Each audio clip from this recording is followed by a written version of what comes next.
I'd been interested in animation since I was a kid. I took a cartoon class at the YMCA. At the time, I didn't know what the signs of a junkie were, but now looking back, I'm pretty sure that my cartoon teacher was a junkie. Today, class, we're going to set off on an incredible creative journey to discover the wonder of animation. Hey, baby. Got any cavities? Giant boob. Sometimes the voices tell me to do other stuff. Lead me to the almighty bunghole. Biatch. God, what a dumbass. Hey, Bevis. These chicks are flat. And of course, I am the Mac Daddy of Bevis and Butthead, Mike Judge. Thank you and good night. You find it amusing that we'll be talking about the testicles? I'm having a storm. You just weren't reaching us, dude. Yeah. And if you try reaching for us, I'll kick you in the nads. Animation sucks.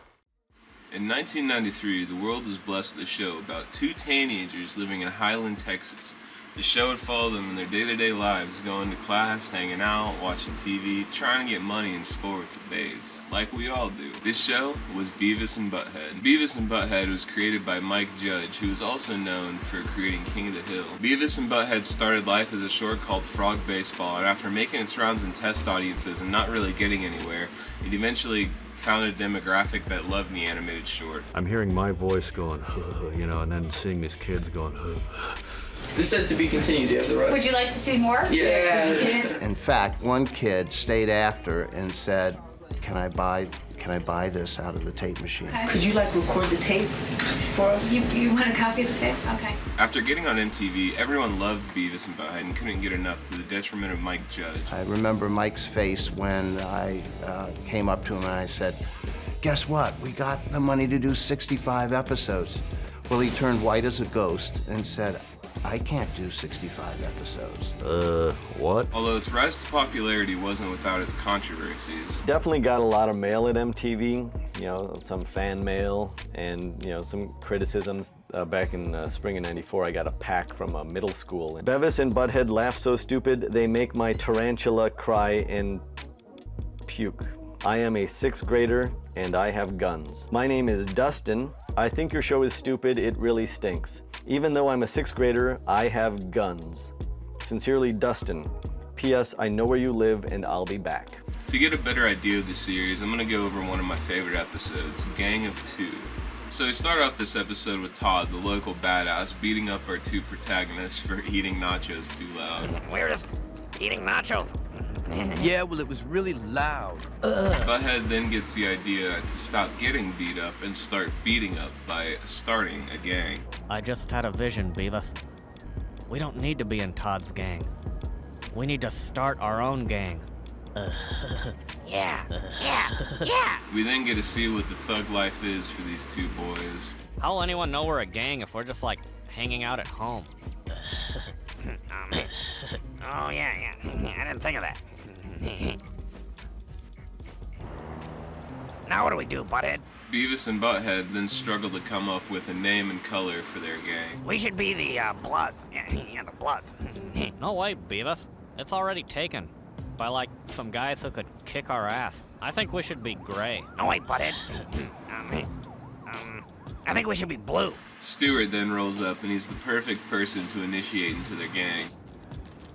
Hi guys, what's happening? To get into the gang, Stuart has to break a milk crate. Guys, that's vandalism. You're not gonna vandalize it, dumbass. You're gonna break it. After getting caught, Stuart folds immediately and tells on Beavis and Butthead. Hey, what the hell's going on back here? Beavis and Butthead maybe do it. Oh, they did, huh? Tough guy? Yes, sir. They're right in front of the store. Beavis and Butthead go to Saul Goodman, though, so they knew exactly what to say to get out of it. That is, until Todd shows up. He was acting on his own, sir. Yeah. We never saw Stuart before in our lives. Yeah, and, you're on our turf. After Todd shows back up, an all-out brawl happens and Stuart runs away. It looks like your gang's gonna mix it up with my gang. Being in a gang sucks, Butthead. Come on, Stuart, help us. Come on, Stuart. One of the reasons Beavis and Butthead has a place in my heart is because of the unabashed celebration of stupidity.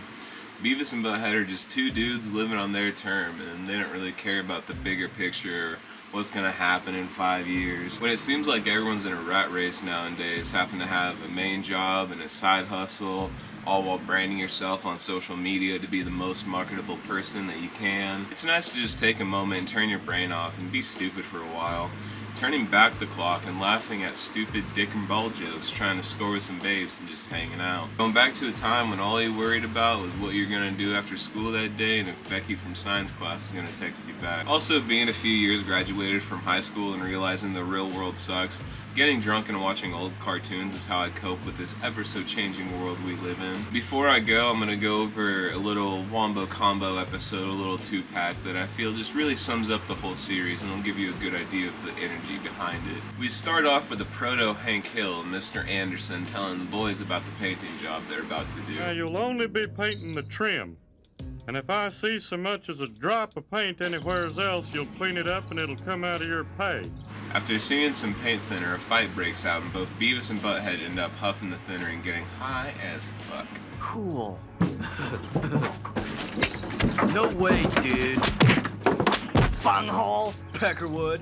We then see a montage of them absolutely wrecking this man's house, fucking up the feng shui, just killing the whole vibe really. Major vibe killers.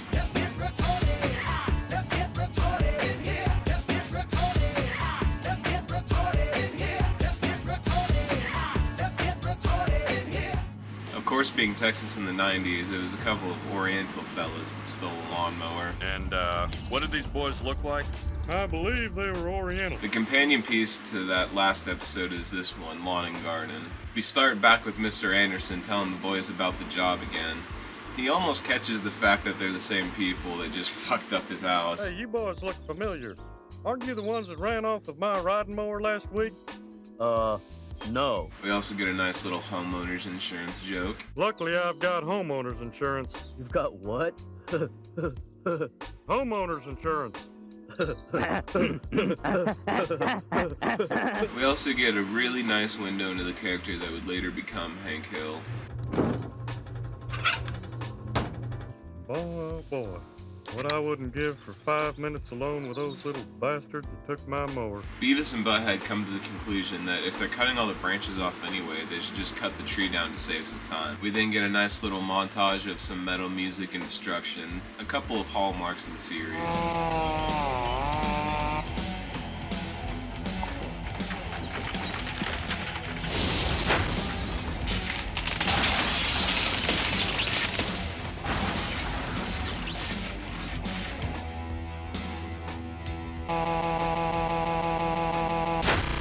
After completely ruining this man's house again, Beavis and Butthead go off with the chainsaw.